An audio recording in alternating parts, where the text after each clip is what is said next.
Ladies and gentlemen, welcome to Two Goals.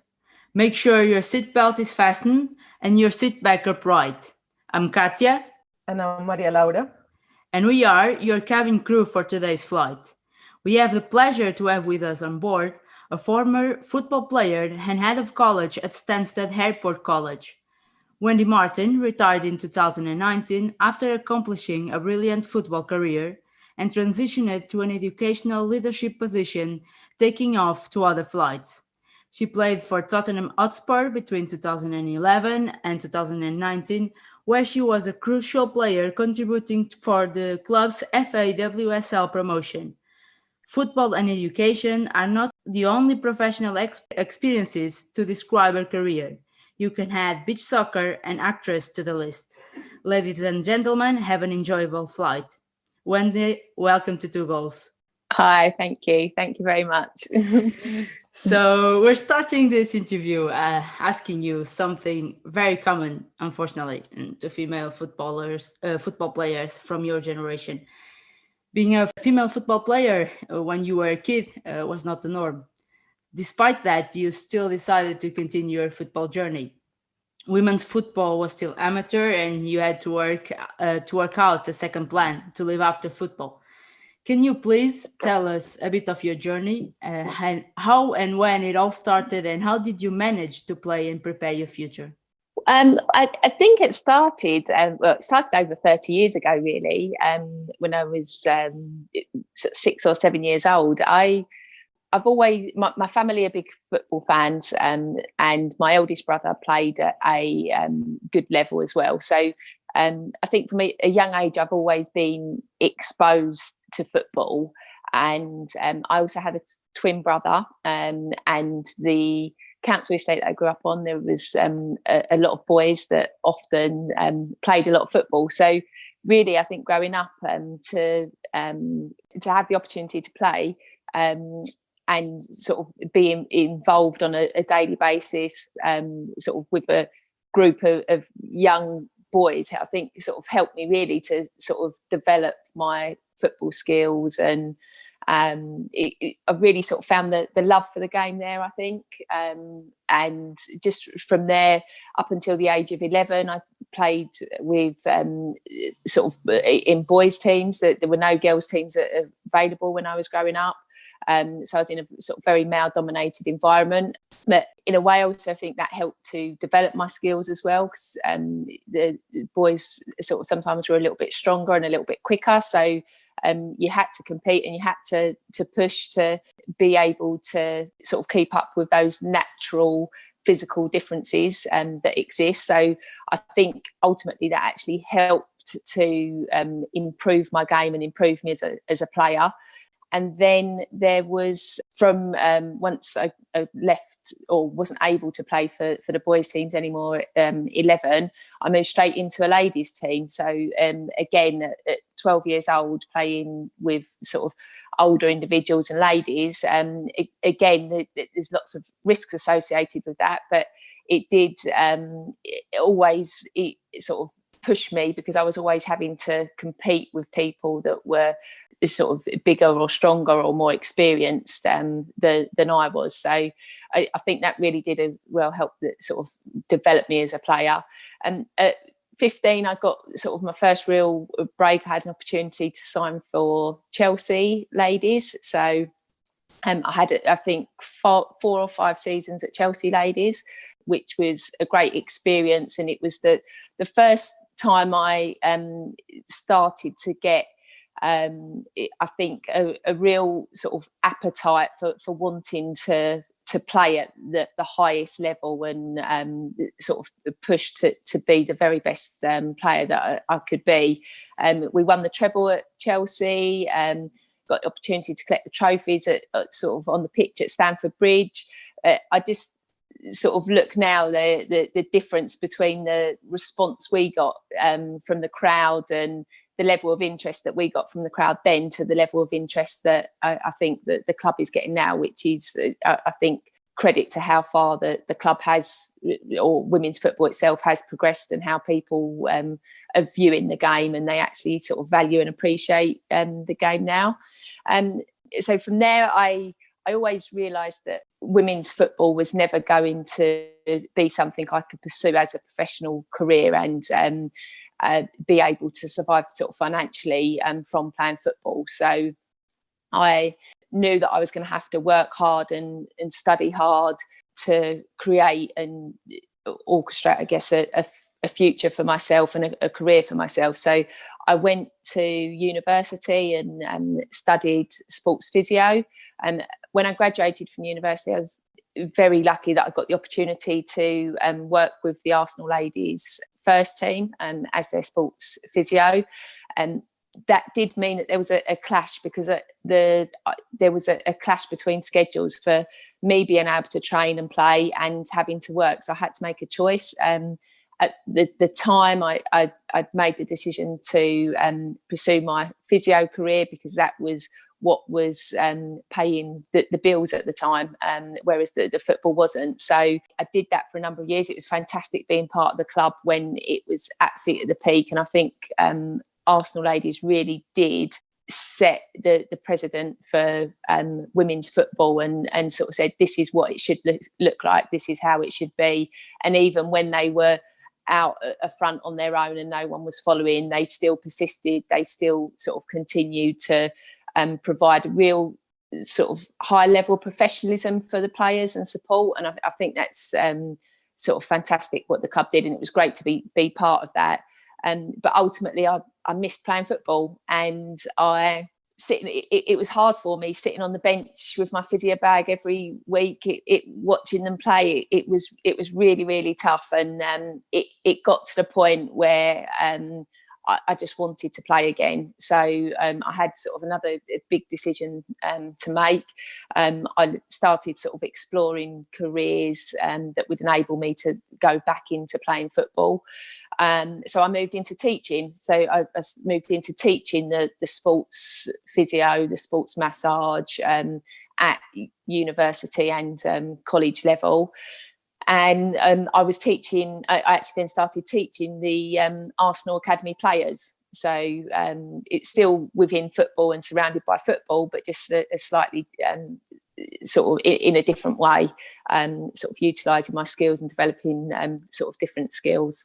And then that gave me the opportunity to then join Spurs and start sort of playing for Spurs. When I first sort of was offered the opportunity, I actually jumped it. I'm actually a Spurs fan as well, and have been my whole life. So as much as I loved Arsenal and it was a great club and they were a great family, it was always hard wearing the Arsenal kit, being a Spurs fan.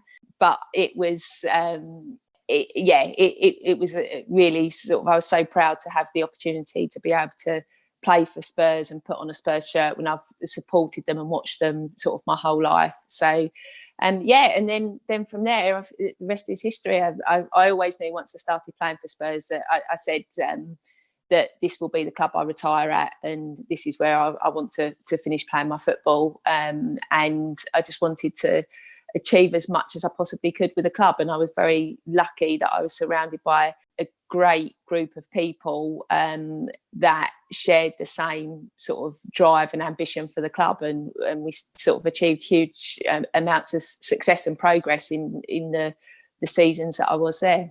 So yeah, that's kind of my journey, really. Thank you very much, Wendy, for this incredible summary.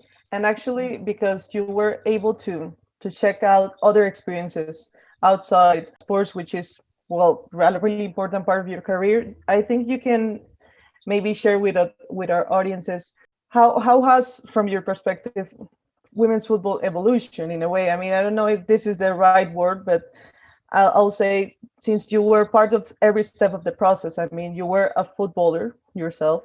You were a footballer, then you had to leave. I mean, I like how you mentioned that you had to choose or need to focus on the thing that pay your bills. That's the thing, and that's a problem still now that we keep discussing with our guest. At the same time, you took part of Chelsea, you took part of Arsenal, which are still clubs who are recognized. I mean, who have gained recognition, worldwide recognition with their women's team, not only the men's team now. And with this huge part of your life, which is sports. So maybe if you can highlight some moments where you maybe you have had this moment when you said now these days, like, okay, this wasn't the thing that I had to do back then, or okay, maybe we didn't have the tools, but now I'm aware that they do have this now. So maybe if you can share some anecdotes on how has this changed in your from your perspective point of view. I think so much has changed, and there's been so much growth and development in the game, from the level of resource and investment that's been put into the game, and even now with regards to the people's perception and attitudes towards the game. So I think there's been a real sort of shift when it comes to women's football. And for example, when I first started playing, and the quality of pitches that you'd play in, there wasn't always medical support or physio support sort of available. There was definitely no strength and conditioning or sort of nutritional or psychological sort of support for players. It was very much self-funded. There was sometimes when I was again started out playing, I was having to borrow money from friends to be able to put sort of petrol in the car or to buy a train ticket just to get to training. So I think things like that have changed quite sort of dramatically with regards to the quality of the facilities. We often, you'd again be car sharing. There'd be 4 or 5 of you squeezed into a car and all paying a couple of pound each for petrol, and your changing rooms, they'd be cramped and you'd be squashed in. We used to wash our own kit and sometimes not even have kit available, or you'd get the kit from the men's team the year before, so it was oversized and so on. So I think there's so many sort of things, and we're talking sort of 20-30 years ago, and it has changed significantly. And I think really the last, as I said, at Arsenal had a very good setup. They had a lot of support from the men, even 20 years ago. Arsenal, we were travelling to games on the men's coaches, the luxury buses that come fitted with their own Sky TV and Wi-Fi and coffee machines and ovens and things like that. So Arsenal were in a very good position a long time ago, but I think it's taken a while for other clubs to get up to the level that they were at. And it was really with Spurs, I think gradually over the years, the men's team invested more and more into the club. And really within my last few seasons at Spurs, they really sort of did start to really sort of back the club and support us. And hand in hand with that became sort of very quickly improved performances and sort of much better quality in our play and sort of personal development as well. We were training at the training ground, so state-of-the-art pitches. We had use of the gym. We employed a strength and conditioning coach, and we had a medical team and access to sort of medical support. We had sort of fantastic coaches. We had sort of appointed a football and analytic who came in and was analysing our games. So the support around the club and the investment and the input into the women's team was sort of significant. We got to play at White Hart Lane, and we were invited to partner with the men at sort of various events, whether it was hospital visits and sometimes sort of book signings or junior Spurs events. And we were involved, and you were made to sort of feel part of the family, the Spurs family. And I think that was the first time, even though we were still sort of classified as semi-professional and we were still training in the evenings at this point, it was the first time, I think, in, at the time, 25-year football career where I actually felt like a professional. I actually felt like the women's game was getting the recognition and investment that it deserved. And you can see by the way the game's progressed that the quality of, even 10 years ago, I must admit that I didn't watch women's football. I love playing it, but I didn't watch it. I wasn't interested in watching it. I actually found it quite slow and uninteresting. But now it's a completely different game. There's so much sort of excitement, pace, quality, some of the goals that you see in some of the play, the combination, it's amazing to see how much the game's progressed. And I think it's not surprising that the increased investment is resulting in sort of improved performances and a better, I guess, productivity. As an economist, more money, more sort of productivity and performance for the game. So yeah, it's come on a long way, and it's been great to see. It still has, I think, got a long way to keep going, and I think it's still at the stage where the game is still very vulnerable because it's still in its infancy, and needs to, I think, get sort of more stability and sort of consistency with the type of investment and things that we're seeing at the moment. But it's definitely made good progress, I think, especially over the last few years. It is starting to gain more momentum. Exactly. It's still a long way to go, as you said, and it's still in its infancy. And I think this time is the crucial time with the pandemic. I mean, the sport, the football overall will suffer, men's, women, and it's the time to not let women's football back. You know, and we need to back up now, because if the time was 1 year ago, the time is now too. We need to accomplish that and not forget that. And actually, from what you said, from all the things that are changing, some things still need development. And it's funny that there is a word which was and still is difficult to find in the women's football vocabulary. That is stability. Something that we still need to achieve all over the world. And in your particular case, you played during 9 years at Spurs, and a player who stays so long in a club probably finds stability there. This is the idea that we have generally, and Spurs seems to be the case of it. We can give the example of Karen Hills and Juan Amoros. They were coaches for so many years there. They departed the club a couple of months ago after a long journey. In your opinion, is this stability or continuity at coaching and player level an important factor for a better player or team performance?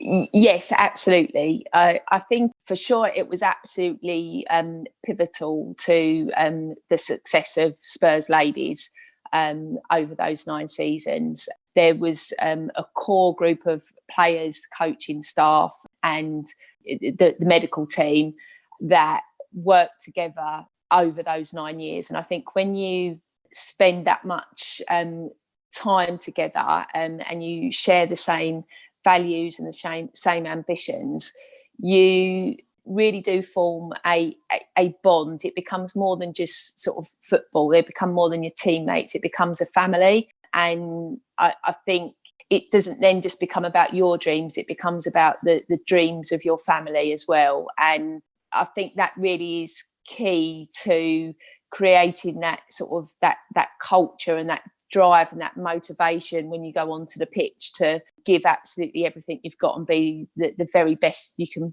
possibly be every single game. So I think it's really important. I played the best football of my career when I was at Spurs, and I attribute that to the coaching staff as well, who, by having that stability and that familiarity, they knew my strengths, they knew my weaknesses as a player, and they were able to tailor sessions and sort of feedback to enable me to develop those specific weaknesses as a player and build on those, and gave me techniques and strategies to be able to work on those in coaching drills. So I've got so much respect for Karen and Kwan. They were fantastic coaches. The commitment that they showed to the club, offering so much of their own personal time to support the players and to help grow that club and help it to become what it is today. I've got so much respect for them for doing that, and will be forever grateful to them for sort of what they did for me as a player as well, personally, and sort of professionally. So I definitely think that the stability helps that, because it helps to build that level of respect and that understanding between coaches and between players as well. And I think we're seeing it now as well at Chelsea with Emma Hayes and sort of her group of players, that stability and consistency that she's been able to sort of maintain, and she's been there a number of years now, and you can see she's built a family there. She's built a really strong core group of players that all sort of share the same values, the same levels of professionalism, and the same drive to want to be the very best club in the world. So absolutely, to answer your question, absolutely, I think stability is really key. And I think sometimes in the men's game there is often lack of stability, maybe due to the sort of the pressures on managers to get results, and if results don't always come, very often the managers are removed from their sort of position fairly quickly. And I do hope that we don't start to see the same pattern emerging in the women's game, and we can look at sort of finding ways to support managers and coaches to be able to have a significant period of time with their teams to enable them to flourish and sort of get the best out of their players and so on. So yeah, I think it's absolutely key. And another example was Vic Akers at Arsenal all those years ago. He was there for I think 18 or 20 years, and again, you look at some of the best performing clubs in especially the country, you see the progress that Spurs made, and the one thing that all those clubs have got in common is the stability and the consistency that they had with their coaching setup and with management and with their players. So yeah, I think it's key. Thank you, Wendy. And now I think we would like to take advantage of whole history of yourself to now dig into the things that are happening right now, to try and take your expertise. I mean, I would like to call it your expertise, and and to try and analyze what's happening right now. And we were in 2020, we were kind of like moving into the right direction in many ways to try and develop women's football. And then we have the pandemic, and this is where everything was struggling, mostly for women in sports. It's not only a thing in football. There are several papers and statistics on how women were affected. First, because they are always the kind of like the second investment in every sport, which is why sponsors, they start falling out. The social media of every team, they had to choose how to use wisely their resources. And I think women's football everywhere, they were the first ones to be a lot more damaged. In the end, it was hard for everyone, but yeah, I think we took the worst part. But there was a specific case, which is the WSL, who had an special increase, who take advantage of the moment, who take advantage of us staying at home and increase their attention, their visibility, their awareness, even the competitiveness, mostly because they did this, or they take advantage of this wave of migration of US players. Really recognize social media giants like Morgan, Heath, Movies, Lavelle. And we can agree that there was some development in that area at the top level. Unfortunately, this was not the case into grassroots level. And we saw all the girls' tournaments being canceled. This was decreed by the FA, and it was hard for them to make the call, I'm sure, because this happened in a local way in many countries. But at the same time, this will lack a lot of the work and progress that was being made at the moment. What do you think is going to happen? How do you think this will impact in the future of the development of women's football in England? It's very difficult. I think I think in sort of every sector and industry at the moment, I think facing a number of different challenges, and to football and within sort of women's football, that's no different at all. I think what is it's really disappointing, I think, for grassroots players at the moment, that they're not able to play competitively, or they're not sort of able to be training with their teammates. so I think that is really very disappointing, and there's going to be a challenge to stay fit and keep sort of themselves fit and keep sort of practicing during the lockdown period. I myself have found it sort of a challenge, and I have the experience and the knowledge to and the motivation, I guess, to be able to pick up a ball and go and stand in a park on my own and run up and down, or do sort of some fitness and go for runs and so on. So I think at grassroots level, when you're just maybe starting out, or you don't sort of necessarily have the knowledge of what you can be doing to develop yourself, I think it is hard. The thing that I think is positive, and I think the situation would have been very different if the pandemic happened 5 years ago, say. I think what's positive is that the visibility and the accessibility of the games. So you're still able to watch live games, you're able to watch highlight shows, you're able to see interviews from maybe some of your favourite players, you're able to see the warm-up show on the FA Player website. There is that accessibility now. So young players are able to watch women's games, they're able to still access them, and there is so much that you can learn just from watching games and watching players and watching football. So I think that that's a positive, that there is that accessibility, and hopefully it will still mean that players are, or young players are they're still hooked. They still have that, it creates that and keeps and maintains that level of interest for young players because of that accessibility.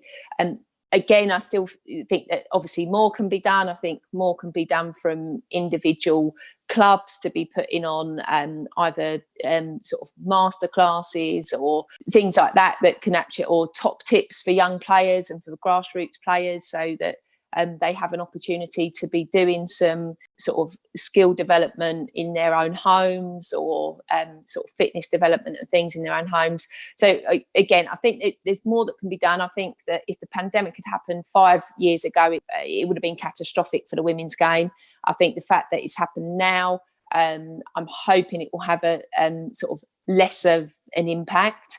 I think one thing, as I said, I think previously, was that the women's game at the moment, because it is in its infancy, I think is still quite vulnerable. And in terms of funding of the sport, I think there's approximately 80% of funding for the women's game at the moment comes from sponsorship and sort of investment in businesses.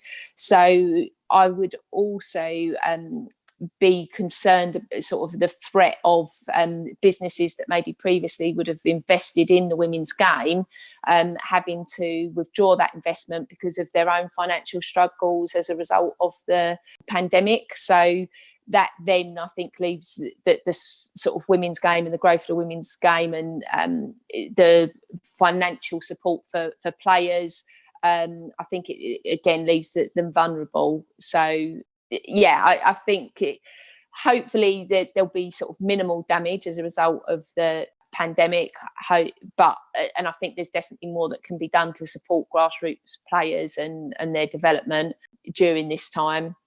However, hopefully that sort of damage will be minimised because of the accessibility and visibility still of young players being able to watch games. Yeah, great point you shared here, the positivity, because we tend to look to the negative side. Of course, we need to contextualize. We are talking about England. Of course, if we look to our neighbors, maybe it's not the same because the visibility is not there. But also, we can also have a positive side here. And I am always saying this here in the podcast is look to your neighbor and see what he's doing. You can reach that too. You can be England at your own way, of course, but regarding women's football. Sorry, Katia, before you jump into that, I think I just want to share another example, but for the non-English speaking countries, I think, and the Reto Iberdrola and the Liga Iberdrola, the Spanish league, I think they also took advantage really well to this stoppage time, because they have received many Latin American players traveling and playing in their teams, and they are doing an amazing job through their social media to try and share what they're doing. And I think it's something for Spanish speakers like myself to follow as well. Exactly. I agree with you. But I always say this, even for England, I have to say we need to do better and we need to do more because it needs to reach another level and we need to push it further, of course. And regarding to the grassroots level, I mean, it's the time to take up the girls and not only giving the visibility, but after it, when it's possible to exercise, saying to them, come, join, take an experience. Because what we saw some years ago was that the lack of development, the grassroots development. That's why you said before you didn't watch women's football, because the development was not there. The development was starting now, so we need to keep it to in 10 years to have a great level of women's football. Yeah, let's hope all over the world. So we need to take this also as, of course, it's negative, but an advantage and opportunity to take it to the grassroots level, to the top, and to reach the position that you reached. You played in the professional league, right?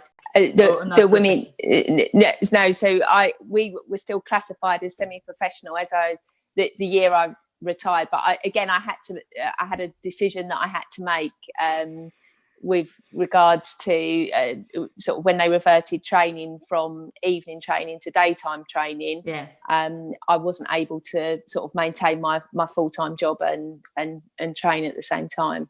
You left your legacy to your colleagues. I'm very, very happy that I was able to support the team in opening doors and being part of something that enabled other people to live their dreams and have their dreams. Yeah, exactly. So you retired. You didn't experience the professional only women's football league in Europe. It's FAWSL, and you retired in 2019. But you still play with a ball. You joined Team GB beach soccer team. So the sport is different, the rules are different, but the object is the same, is the ball. Curious transition. So can you tell us how this happened and how different is beach soccer from football, especially regarding the team environment? Was beach soccer always a sport you played and enjoyed? No, funnily enough, I've never played beach soccer before. Maybe when I've been on holiday, I've kicked a ball about on the beach, but I've never actually played beach soccer before. And really, it was a sport I wasn't that familiar with, and I didn't actually realise at the time that it existed in the UK. I guess again it comes down to sort of visibility and sort of accessibility and promotion of sort of the women's beach soccer team. But so it was kind of a bit of a shock really when I retired. I've been sort of out of the game for a few months, and I was already starting to miss the game, and the rest of the girls had gone back to pre-season and were talking about sort of all the pre-season runs that they were doing, and I was starting to miss it, and then just sort of out of the blue I got a phone call from the sort of coach at the time, the beach soccer coach, who I had actually I think he'd previously coached grass football team, and we'd come across each other, I think, when playing grass football. But he gave me a call. They'd just qualified for the World Beach Games, and he was looking to try and strengthen his squad, but also to strengthen the training squad that he had. So I guess leading up to competition, he wanted sort of players that would be able to provide a level of competitiveness for the squad. So to be honest, I've never actually been a fan of sand. I love the beach and I love the ocean, but I'm not actually a big fan of sand. It just gets everywhere and things. But I jumped at the opportunity. I think whatever opportunity is given to you, I think take it, and if you enjoy it, then persist. If you don't enjoy it, then look for the next opportunity and look for the next thing. So I jumped at the opportunity, went to sort of the first training session, and it is completely different. The game is, yes, the object is the same, the whole concept of scoring goals is the same, but everything else about the game is completely different, and it was like playing a completely different sport. The tactics are different, the number of players is different, the rules are different. I still don't actually think I know all the rules. I think it's still going to take me a while to really sort of familiarise myself with that, which sounds a bit strange, sort of having played at the top level and still maybe not knowing all the rules. But it was very, very different. Training sessions were very different. The type of fitness was very different. The game was much faster. But I absolutely loved it. I was hooked from the first training session, absolutely fell in love with it. It was very, I think, being barefoot on the sand, it was very liberating, very refreshing. So sort of hanging up the boots and then sort of playing barefoot. It was very liberating, very refreshing. And I absolutely loved it. And the girls were all very welcoming and made me sort of very comfortable. So I then was invited back to sort of subsequent training sessions, and I was training with the squad for about 6 weeks. So I guess it was kind of a trial. And then the manager was due to announce his sort of squad to go out to Doha for the World Beach Games. And I didn't think I had a chance of being part of the squad because there was obviously an established squad. There was a group of players that had actually qualified for the tournament. So I wasn't expecting to be selected, especially as I was so new to the sport as well. But I wanted to give myself every possible chance of being selected. So after work, I'd go to the sand on my own and just sort of run up and down on the sand, just shoot goals into an empty net and retrieve the ball, and just sort of watching games to try and sort of learn more about the game. And I wanted to give myself every possible chance and know that I'd done everything I possibly could to be considered for selection. And if I didn't, I would have known that I've given it my absolute best. And if I was selected, then I knew that I'd be sort of strong and fit and sort of well equipped, ready to go into that tournament. And yeah, I was very, very lucky. The manager gave me a call and sort of said that I'd been selected to go to Doha. And from there, it was just, it still seems quite surreal for now. It's an absolute dream. I think even when I was playing at grass football, I played at sort of almost top level. Sort of, I played against England internationals and top players, and I always wanted to play for my country. And when I retired from grass football, you kind of think that dream's gone, and then all of a sudden I'm at a sort of world tournament, singing the national anthem, pulling on the GB shirt, and it still feels like it's so surreal and things now. But it was a fantastic experience, and so grateful for it. And I just can't wait to get back on the sand now. So it's been a tough year as well, not being able to train. We were set to go to the Euros in Portugal actually in August, but unfortunately that was cancelled. So really I'm just looking forward to when we can get back on the sand and we can start training again, and we can start going to international tournaments again. So, well, congratulations on that step. I mean, I think the highlight here is that you take the risk, but since you still have the same mentality in a way, like the way you used to deliver your very best in grass, you take this to beach soccer, and it sounds like a lot of fun at the same time. But you're able to use something, but also try different tricks, and as you mentioned, making it faster and change the goals and the rules. And I think that's incredible. And because there's always another opportunity to accomplish your dreams, and I mean, you see that opportunity back then, you saw that opportunity and jump into it. So I think that's incredible. And so the next tournament that you want to take part of this is the Euros, I think. That's what I understood. Yes, it was cancelled. There was a tournament in Portugal that has been cancelled. I think it's been postponed to 2021 now. So hopefully in September we'll be able to go. But is there beach soccer in the Tokyo Olympic Games? No. So unfortunately, beach soccer isn't actually an Olympic sport at the moment. So the World Beach Games is the pinnacle of beach soccer. It's the sort of the highest level that you can play at. When we did compete, and there was talk amongst sort of GB staff around the possibility of working towards getting beach soccer accredited for future Olympics, but it won't be Tokyo, and it won't be, I think it might be Paris, is it next? I'm not sure. Yeah, Paris, yeah. So yes. It won't take part in either of those Olympics, but potentially the one after. But yeah, at the moment it's not. So unfortunately there won't be any Olympic medal. Let's hope. First, let's hope that Tokyo takes place, because yes, we exactly. hope so that happen. Yes. And that in the next ones that you can be there. Let's hope so too. Yeah. We'll see. But now let's transition from sports to your actual job. And what is really curious about you is this career transition. I think for me, and I think for Maria too. I never heard about a player who had a similar pathway to yours, honestly. So, outside sports, you are the head of college at Stansted Airport College.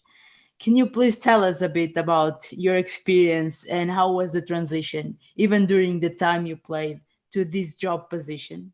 So I think I've always had to balance and juggle my football career with my I guess my academic career, I guess, and it's been tough at times. It's been challenging, but I'm very lucky that I love sort of what I do. I love my job.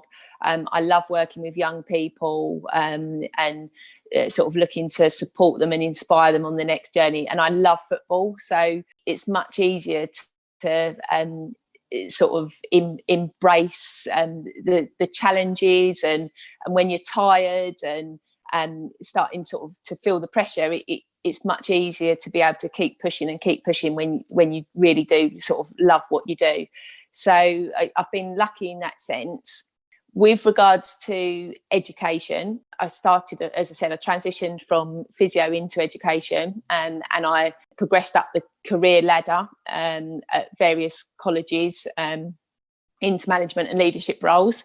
And I really sort of became I guess, although my subject specialism was sport, I became a educational specialist, where I sort of developed a really deep understanding of education, of young people, of sort of curriculum and quality and learner needs. So I used that educational experience that really sort of provided the foundation for me securing the job at Stansted Airport College. We built the college from scratch, so I was appointed. There wasn't even a building at the time, so I was involved with sort of part of the build and the design and sort of the layout of the classrooms, the design of the curriculum. We worked very closely with employers and some sort of key partners at Stansted Airport that informed the skills and the knowledge they needed young people to have to enable them to transition smoothly into the workplace after studying and completing their programs at the college. So that was it was a very sort of pressurized role, and it involved long hours, and unfortunately my football did suffer as a result. There was times when I was arriving late to training, and it was tough. It was tough for me mentally, because I wasn't able to give sort of everything and that I wanted to give to my football. And as a result, I sort of went from being a regular starter in the Spurs ladies team to then sort of being on the bench.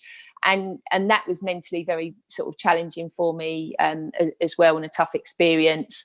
And I guess it taught me a lot about myself, and it gave me sort of a different, I guess, perception of the game, and a different perception of sort of my role within the game. And I think it was just sort of a tough time, but I think I learned a lot about myself sort of during that time, and during the time where I was having to really sort of balance to sort of playing football at the top level in the Women's Super League, and also sort of running an aviation college for sort of a large number of students. It was tough balancing the two, but I said I love what I do, and I never wanted to let the learners down, and I never wanted to let my teammates down. So I still sort of tried to give everything I could, I think, to both roles. And now I'm sort of still working at the college, and that as well during the pandemic has been challenging, trying to still sort of deliver online learning to all of our students during the time.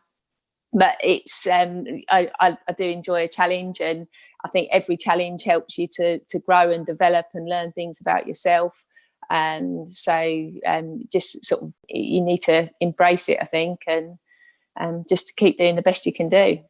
On that note, Wendy, how great is football as a school to prepare individuals into transition into professional lives? Do you think there's still like a range of improvement into making footballers available to join the different labor market? I mean, in different roles. What do you think about that? I think football has played a big part in sort of am today, and a big part in what I've achieved off of the pitch. And I think whatever level you play at, I think there are so many lessons that you can learn from football. I've been lucky enough to travel the world and see the world through my football, but also I think football is very often an emotional roller coaster, and having to deal with sort of the emotions of the highs of winning and the lows of losing, and promotion and relegations, and the pressures to win. You learn to work and understand the importance of teamwork and communication and collaboration. And all of these skills are transferable into leadership roles or roles off of the pitch. And I think really football is a fantastic space to learn and develop those skills. Somewhat unknowingly, it's not like sitting in the classroom and being taught or told to do this. You're sort of doing something that you love and enjoy, and unknowingly you're sort of having the opportunity to develop all of these skills, which are essential to I think so many careers. It also, I think something that was really important about football is it helps you to become familiar with failure. Losing and losing and losing over and over again, it gives you that familiarity. And a lot of people fear failure, and I think playing football and realising that ultimately you can still get to the top, but there will be losses and there will be failure along the way. I think it's a great example of how important failure is, and how important losing is to your own personal development and growth. And you can see that you can still get to the very, very top. I've lost so many games over my career, yet I still was able to win a silver medal at the World Beach Games and stand on a podium. So I just think that's a sort of a really important lesson as well that football can teach you. But it's such a great platform for developing skills and sort of developing those leadership skills. And it absolutely, it's helped me to sort of become the leader that I am today. You have exposure to a wide range of individuals, and you start to understand different sort of people's backgrounds and perspectives, develop I think, real appreciation for different individuals. And again, that's key when you're sort of in the workplace or in leadership roles. So it's football, I think, has been a fantastic experience, and I would recommend anyone to embrace sort of football at whatever level you play.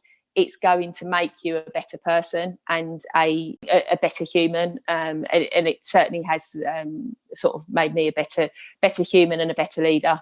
A great answer. Develops your own professional and personal skills, right? And Wendy, there were a lot of issues that we could talk about here, but we unfortunately are reaching the final. But we discovered something very curious about you. So football, physiotherapy, beach soccer, professional education, and actress. So we know that you took part in the Bandit Like Beckham, the West End musical. The film itself is acknowledged as an inspiration for a whole generation, maybe even for yourself. And in your case, being part of the musical version cast is taking it to a whole new level. So how was this experience overall?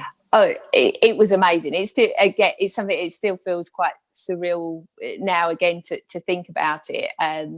It was an absolutely incredible experience. I am probably the most unmusical person that you will ever meet. I have no rhythm and I really can't sing. So the concept, the idea that I was in a West End musical, even to sort of my friends and family that have experienced my singing and dancing skills, they can't comprehend that it actually happened.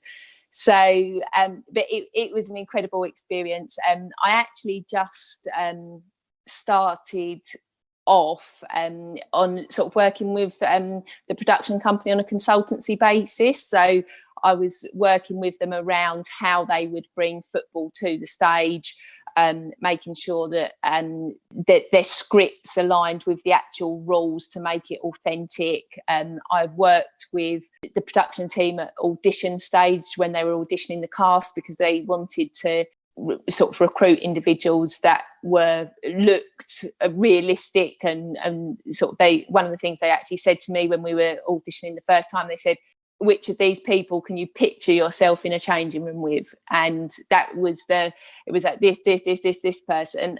And and that was the starting point from there. And I was going along to rehearsals, and just at one point, I don't know how it happened really, but at one point, once they'd selected the cast and they'd done the rehearsals and they were looking at doing the production video, the promotional video, for the show, they asked if I would be part of that and if I would start the video with a few skills and a few tricks and kick-ups, which I did. And then from there, they said, well, actually, we have decided we need a footballer, because it's going to be easier to train a footballer to do the dance moves, and it's going to be to train an actress and an actor to be able to do the football skills and the technical element of it, again, to really, I suppose, create that level of authenticity for the audience, and make it sort of believable that these people on stage are sort of top class professional athletes. So then from there, so again, jumped at the opportunity.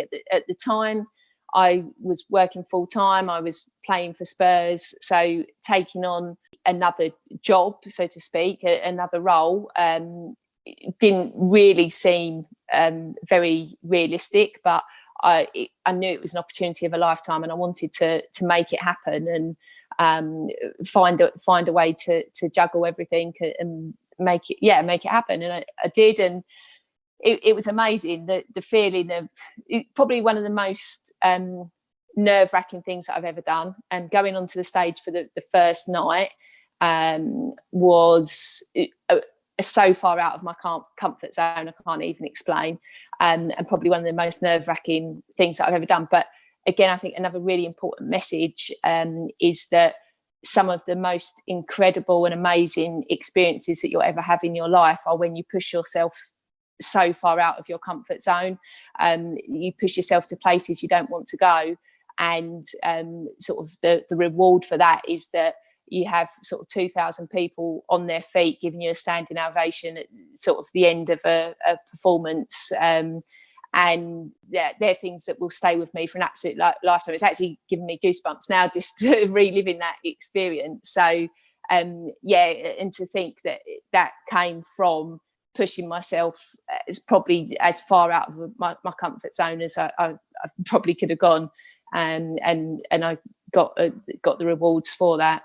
Well, I don't think there is a better way of ending this interview. Really, Wendy, thank you so much for joining us and accepting our invitation.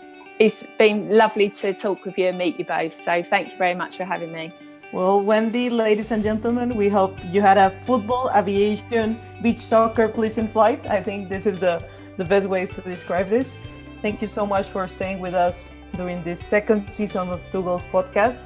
Remember, every one of our stories are available on Spotify, on Apple Podcasts, on Google Podcasts. Thank you, Katia, for taking us everywhere in the world with these platforms. And also remember to follow our updates in Instagram, Twitter, and YouTube. Give us some love there with the account at Two Goals Podcast. Like us, comment, retweet us, please, and hope to see you all soon.